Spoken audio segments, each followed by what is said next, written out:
पूर्त विभाग बेपारुआ नीति जोगु पानी रे भासीगला 30 लाख रु ऊर्ध्व टंकार डायभरसन रोड। कलाहांडी जिला नर्ला ब्लॉक छतीकुड़ा ठारू नर्ला को संजोग करथुवा 6 नंबर राज्य राजपथ चिपुल नाला ठारे ब्रिज निर्माण होबा और बेहारा पाटी निकटस्थ सांदुल सेतु निर्माण पई पाखापाखी 30 लाख टंकार ऊर्ध्व टंकार डायभरसन रोड एवं कलभट अति तरबरिया भाबे 2023 मसिया नवेम्बर मासरे निर्माण करा जायतला। किंतु उक्त 2 गोटी पोल निर्माण पई राज्य सरकार 2022-23 आर्थिक वर्ष रे अनुदान प्रदान करथिले हैं आज पर्यंत पोल निर्माण काम पूर्त विभाग ना धरनी। किंतु विगत वर्ष अत्यंत दायित्वहीन भाव में सांदुल और चिपुल नाला ठारे केसिंगार एक ठिका संस्था जरिए दुईटी जाक डायभरसन रोड और कलभट निर्माण कर 30 लाख अधिक सरकारी अर्थ अपव्यवहार होता अभियोग होईछि और अन्यपटे विभागीय अधिकारी माननकु पचारिले तार मैप आसी नाही बोली उत्तर रखुछंती।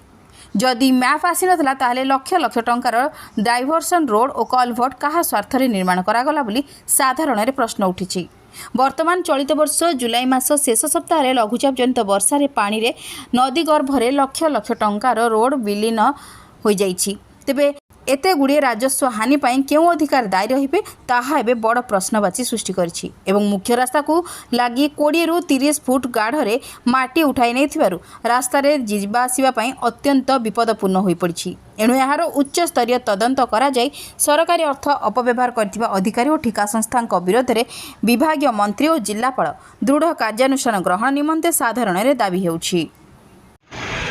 देखंतु एटा जेन प्रकार गुडे गत सरकार समय रे चली थिला सेटा न कहबा भल। वर्तमान हमें देखुचु आपण माने भी देखिथिबे जे टेंडर प्रक्रिया सरी जाइछे गत 7-8 मास है से हिसाब रे ठिकादार मैंने आसिक काम आरंभ मध्य कले किंतु जेन भलिया भाव में तरबरिया भाव में जदि करि थांते बोले निश्चित आज ब्रिज कंस्ट्रक्शन आरंभ हो पारता किंतु बोधे ठिकादार एवं जेन ऑफिसर माने मिलीमिशी करी जेन डायभरसन रोडटा करिछन चिपुल रे आ अंदुल रे सेटा बर्तमान धोई नहीं छे। आपण मैंने देखिथिबे बर्तमान विजुअल रे मध्ये सेटा देखा पाइबे जे से डायभरसन रोड धोइबार द्वारा पाखापाखि 30 लाख ऊर्ध्व टंका सेठी खर्च होइबे। तो यार तदंत हेबा दरकार एवं सेटा भरण किए करबा तापाई किए दायी प्रशासन दायी प्रशासनिक अधिकारी दायी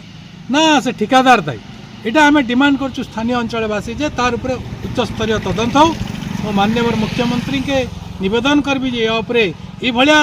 पैसार अपव्यवहार नहीं करा जाओ अपचय नहीं करा जाओ एटा हमें डिमांड करछु। देखो जिते टेंडर है टेंडर पर से चिंता करिवार थिला जे आगो को वर्षा ऋतु एते अल्प समय भितर जो एप्रोच रोडटा 30 लाख टंका तैयारी होती आम जहाँ शुणा पाचु से कार स्वार्थ जदि ब्रिज करा न जावा थिला हेले एप्रोच रोड जनसाधारण कष्टर्जित टैक्सटा से कहीं माने ये भाव में बर्बाद करागला एवं एथिपाई दायी किए एवं से टंका भरण किए करिवो एटा होची वर्तमान जनसाधारण प्रश्न। सरकार तांकर माने निष्पत्ति नेबे जे से कि बड़ी भाव में से पैसाटा माने ये करा जीवो उद्धार करा जीवो जेहेतु सेटा ध्वंस होला तार किसी काम नहीं जेहेतु ब्रिज भी तैयारी हेलानी एप्रोच रोड भी धोई गला। देखो ना क्या आमर जेनटा सांदुल ब्रिजटा तामने ठिकादार जेनटा करवा लगी चाहूले आउ से आईकरी काम भी आरंभ कले काम आरंभ करके जेन आमर डायभरसन रोडटा जेन से माने तैयारी कले तो डायभरसन रोड के तामने बाहरु माटी आनी करी से रास्ता बनै कर तैयारी करबा कथा तो काना से माने करिछन कि आमर जेन ब्रिज अच्छे ब्रिज जेन दुई साइड रे जेन सपोर्टिंग जेन माटीटा दिया हितला वाल दिकर जेन माटी दिया हितला से माटी के माने काई करछन नहीं करी से